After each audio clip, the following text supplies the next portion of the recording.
మానస సరోవర్ యాత్ర ప్లాన్ చేస్తున్నారా? నమ్మకంగా సేఫ్ గా మీ కలల మానస సరోవర్ యాత్రని ట్రావెల్ టర్న్స్ తో నిజం చేసుకోండి. మరిన్ని వివరాలకు ఈ నెంబర్కు కాల్ చేయండి. నమస్తే రమగారు. నమస్తే జయ. రమగారు, మనము వేగుచుక్క సిరీస్లో ఉన్నామండి. ఇంచుమించు చివరి భాగానికి వచ్చేసాం.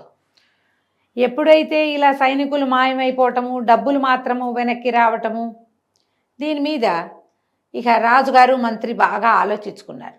మంత్రి అన్నాడు, కాదండి, ఓపెన్ సవాల్ విసురుదాం మనం. ఆ వేగుచుక్క ఎవడో వచ్చి కనపడి మాట్లాడమందాం అని చెప్పి ఆలోచించి ఊరంతా టమ్కేయించారు. వేగుచుక్క అనబడేవాడెవడో రాజుకి కనపడి, అసలు నీ డిమాండ్స్ ఏంటో మాకు తెలియచెయ్యి. ఓహో, కాలబేరానికి వచ్చారు. నీకేం కావాలి? నువ్వు సైనికుల్ని మాయం చేస్తున్నావు, డబ్బులు మాకే వదిలేస్తున్నావు, నా అంతు చూస్తానని ఒకసారి ఒక ఉత్తరం రాసావు, ఎందుకు నువ్వు మా అంతు చూడాలనుకుంటున్నావు, అసలు ఏమిటి నీ ప్లాన్ ఆఫ్ యాక్షన్ అని టమ్కేయించారు. అప్పుడు ఒక ఉత్తరం పంపించాడు శశికాంతుడు. ఏమని? నిన్ను రాజ్యభ్రష్టుణ్ణి చేయటం, నీ నుంచి నీ రాజ్యాన్ని రక్షించటమే మా ఉద్దేశం, ఇదే మాకు కావాలి.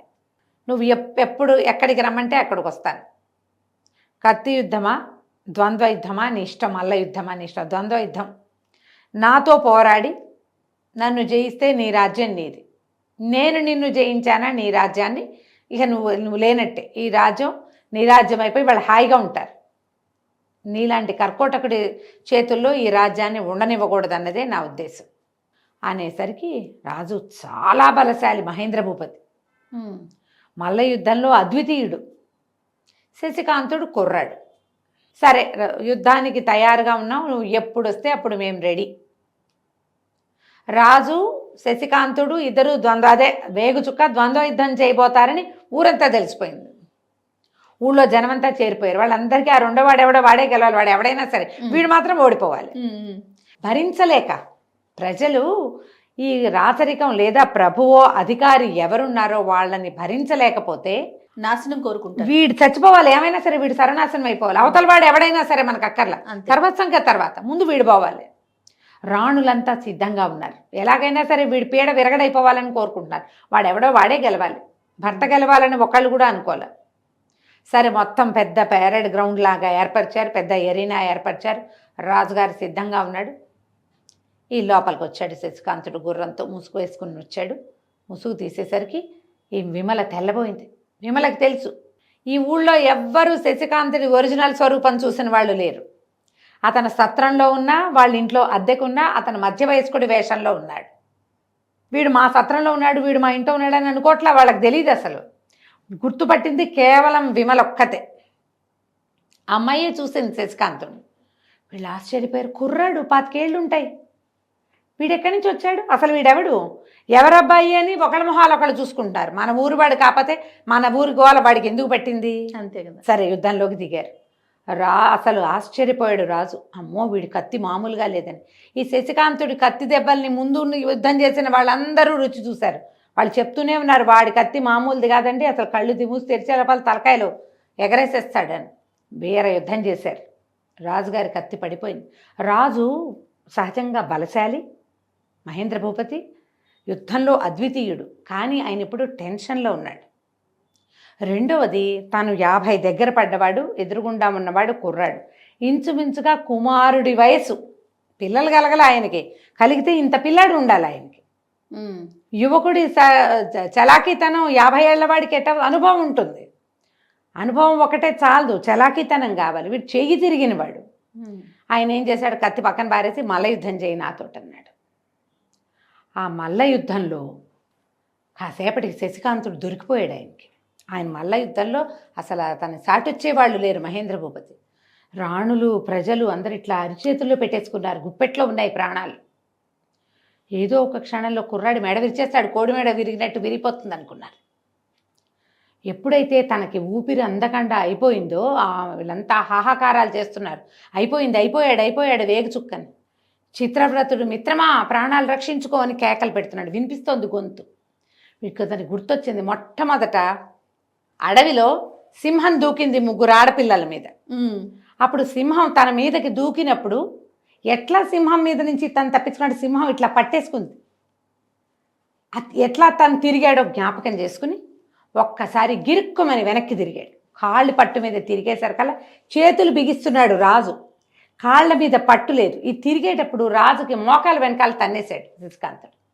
తన్నేసి మోకాలు వెనకాల తగిలితే దెబ్బ పట్టు చేతులు వదిలేశాడు. వదిలేసిన మరుక్షణము రాజు కిందున్నాడు, ఆయన మీద శశికాంతుడు కూర్చునున్నాడు. కింద పడి మీద మనిషి కూర్చుంటే ఇంక అయిపోయినట్టే. ప్రజలంతా కేకలు పెట్టారు, అయిపోయింది ఇంకేముందని. ఈ కింద పడిన రాజుని అయితే ఇతను ఏం చేశాడంటే, కిరీటి అని వీళ్ళ సర్వసైన్యాధ్యక్షుడికి అర్ధరాజ్యం ఇస్తానని ఆశపెట్టాడు మహేంద్ర భూపతి.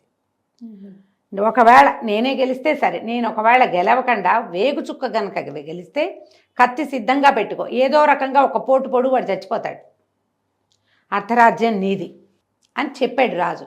వీడు కత్తికి విషం రాసుకుని సిద్ధంగా ఉన్నాడు.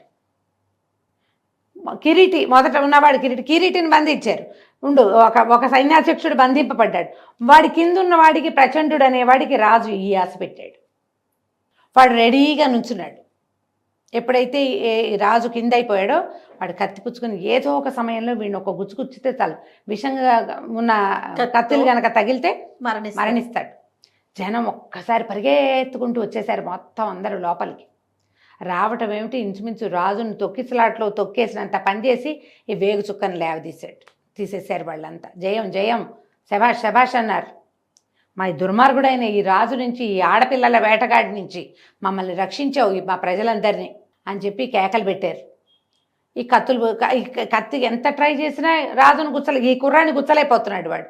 ఇంతలో ఏమైంది, ఈ కదంబ సైనికులు చేరిపోయారు. ఆయన వాళ్ళ సైనికులు రైతులుగా చిన్న చిన్న వ్యాపారస్తులుగా ఊరంతా పరుచుకుని ఉన్నారు కదంబ రాజ్యం నుంచి శశికాంతుడితో వచ్చిన వాళ్ళు ఏం చేశారు, ఎప్పుడైతే యువరాజు మీదకి వీళ్ళంతా ప్రజలు పరిగెత్తారో వాళ్ళు వచ్చేసి ఒక వలయంలాగా నుంచున్నారు. తమ రాజును తాము రక్షించుకోవాలి కదా, వలయంలాగా నిలబడ్డారు.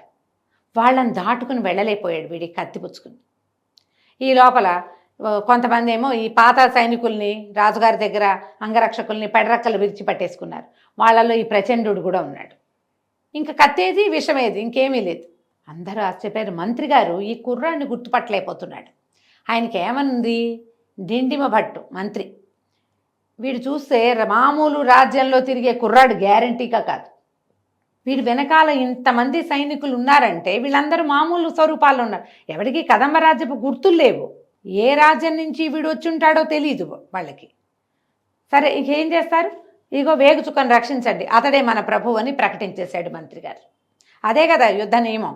ఆ రాజుగారిని ఎత్తి తీసుకుపోయి దీంట్లో పడేశారు, పక్కన పడేసేశారు.